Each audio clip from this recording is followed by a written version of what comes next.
Asanja Media, ubora na uhakika wa habari.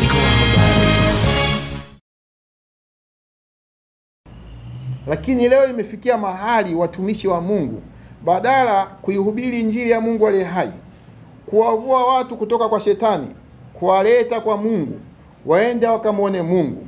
Sasa imefika mahali wanakiuka maagizo ya Mungu, wanakugeuza nyumba za ibada ya Mungu kuwa ni sehemu ya siasa. Mungu mwenyewe anaheshimu mamlaka hizi. Sasa kama Mungu anaheshimu mamlaka aliyoweka yeye, sisi ni nani?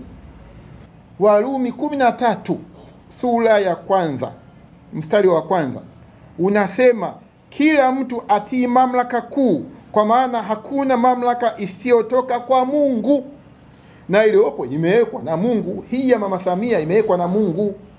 Na pia Mungu akaendelea kutuonya kupitia Warumi 13 sura ya 2, akaenda kutuonya, kwa maana amwasie mwenye mamlaka hushindana na agizo la Mungu, sio mimi.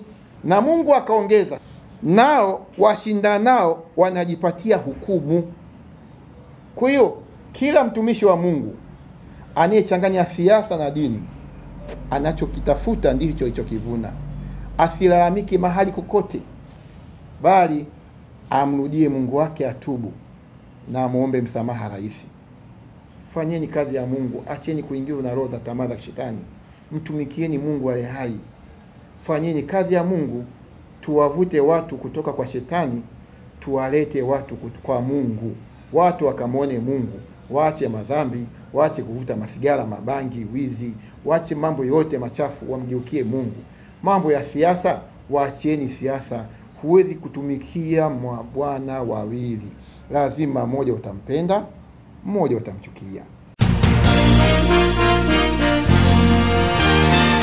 Asanja Media, ubora na uhakika wa habari.